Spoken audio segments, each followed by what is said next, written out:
जय नर्मदा मैया की। मैं पहले से ही 4 अध्याय नर्मदा पुराण के डाल चुकी हूँ और उम्मीद है कि आप देख रहे होंगे, और अगर नहीं देख रहे हो, नहीं सुन रहे हो तो आप ज़रूर सुनिएगा। नर्मदा जी के नाम का वर्णन हम इस 5वें अध्याय में देखेंगे। युधिष्ठिर उवाच आश्चर्यमेत दखिलम कथितम भो द्विजोतम विस्मयम परमापन्ना ऋषि संघा मया सह। युधिष्ठिर ने कहा, हे द्विजोतम, यह सब आश्चर्य में वृत्तांत आपने कहा ऋषियों सहित में अत्यंत विस्मय को प्राप्त हुआ। अहो पुण्यमयी अयोनिजा भगवती नर्मदा, ये रुद्र देह से प्रकट हुई महान पापों का क्षय करने वाली है। हे सुव्रत, सप्त कल्पों के नष्ट होने पर भी तुम्हारे साथ यह मृत्यु को प्राप्त नहीं हुई, अतः इससे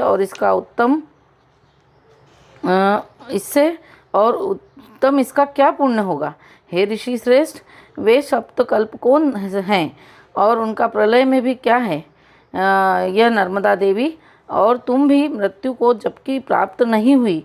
पक्षी गणों के समूहों का जहाँ सर्वथा अभाव था, संपूर्ण जगत एक समुद्र रूप हो गया।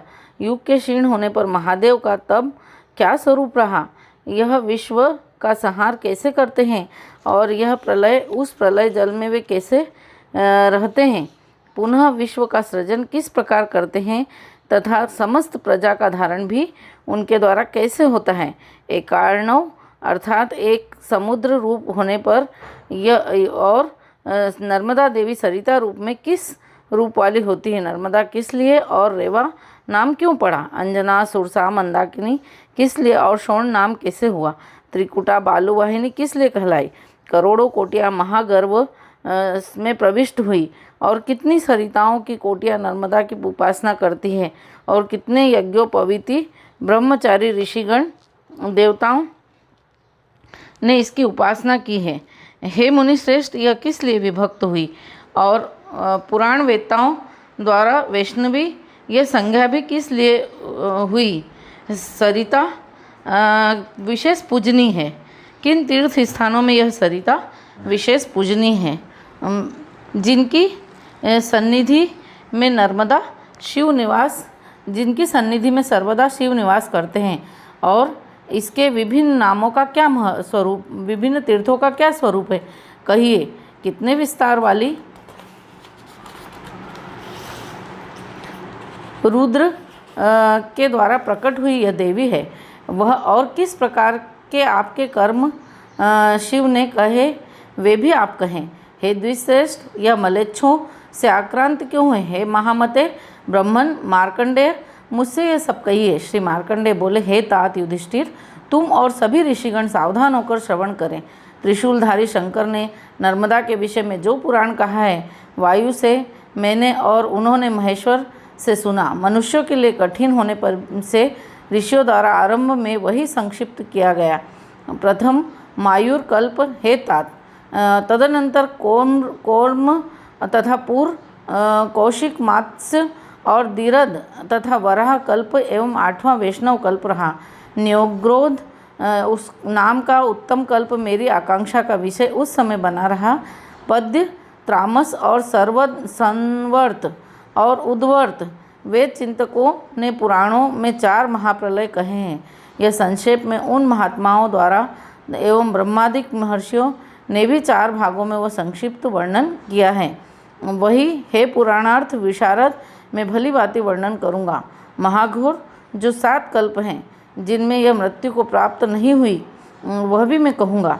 समस्त जंगम पर्यंत घोर अंधकार या अविज्ञात लक्षणहीन सूर्य चंद्र की किरणें भी नष्ट जहाँ हो चुकी थी, भूत प्राणी रहित स्थिति जहाँ भी उस अंधकार के मध्य में महापुरुष नाम से वह जगत गुरु सनातन एकांकी व्यक्ति रूप में व्यक्त रूप हुआ, वहाँ विचरता रहा।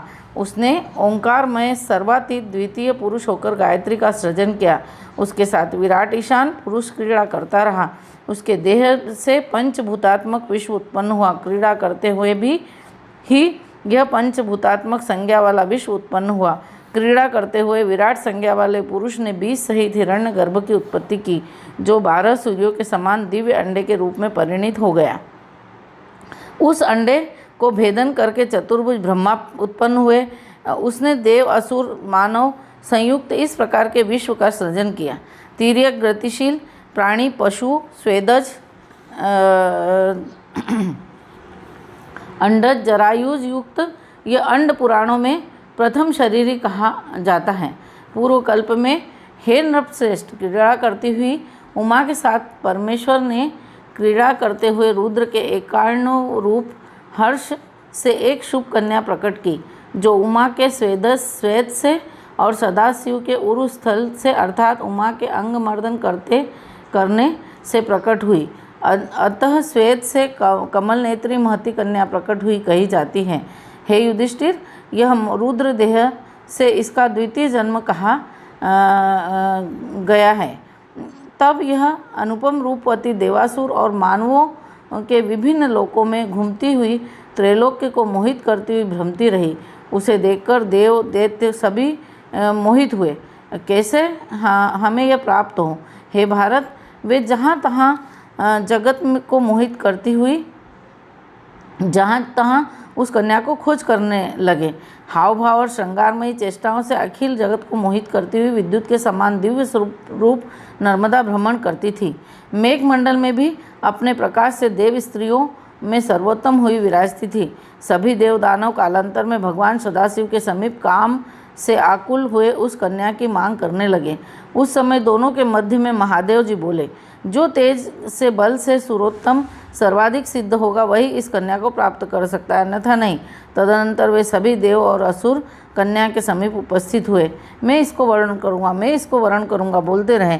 उन सब के देखते देखते वह कन्या अंतर्धान हो गई। पश्चात वे सब कई योजन दूर स्थित उसे देखते रहे। जहाँ वह दिखलाई दी वे सब वहीं दौड़े। वह पुनः 3, 4 और 10 योजन दूर स्थित होती रही। उन सबों को वह गजगामिनी इस प्रकार सैकड़ों और हजारों योजन दूर उनसे अवस्थित हुई, पुनः पुनः दिखलाई दी। तदनंतर लक्ष्य योजन दूर अत्यंत लघु रूप में वह दिखलाई दी। फिर उन्होंने अपने आगे पीछे सभी दिशाओं में भी स्थित देखा। इस प्रकार देवता 1000 वर्ष पर्यंत भटकते हुए उस उत्तम दिव्य कन्या को कभी एक रूप में, कभी बहु रूपों में बहु रूपों से बार बार उसे देखते रहे, किंतु वे महादेव से उत्पन्न हुई उस कन्या को प्राप्त न कर सके। तब उमा के सहित महादेव उच्च स्वर में बारंबार हंसे। गणों ने तालियां बजाई। प्रसन्न होकर वे भी नाचने लगे। उसी समय कन्या अकस्मात भगवान शंकर भगवान के समीप दिखाई दी। वे देवता उसको देखकर विस्मित हुए और निराश होकर वहाँ से लौटे। तब पिनाकपाणी शंकर ने स्वयं ही उसका नामकरण किया। विलासपूर्ण चेष्टाओं से अर्थात अपने हाव भाव से सबको नर्म अर्थात सुख देती थी। इसीलिए हे सुंदरी, सरिताओं में श्रेष्ठ तुम नर्मदा के नाम से प्रसिद्ध होगी। स्वरूप में स्थित हुए देव उससे भूतल में हास्य को प्राप्त हुए, इसलिए भी नर्म अर्थात हास्य रस देने वाली होने से यह शीतल जल वाली कल्याणी नर्मदा कहलाई। सप्त कल्पों के क्षीण होने पर भी भगवान शंभु ने उसे प्रथम जो वर दिए थे वह नम्रता अर्थात इससे है राजेंद्र नर्मदा नाम से विख्यात हुई। तदनंतर वह शीलवती सुंदरी कन्या को सर्वभूपति देवेश्वर प्रभु ने समुद्र को समर्पित कर दी। तदनंतर वह ऋक्ष शैल से फैन पुंज के रूप में अट्टहास करती रही। सरिताओं के पति समुद्र में नर्मदा प्रविष्ट हो गई। इस प्रकार प्रथम ब्राह्म कल्प में महेश्वर अर्थात यहाँ पर भगवान शंकर से प्रकट हुई नर्मदा का यह स्वरूप जब अब तो मत्स्य कल्प में मैंने देखा वह वर्णन करता हूँ, मुझसे सुनो। नर्मदा मैया की जय। 5वां अध्याय समाप्त।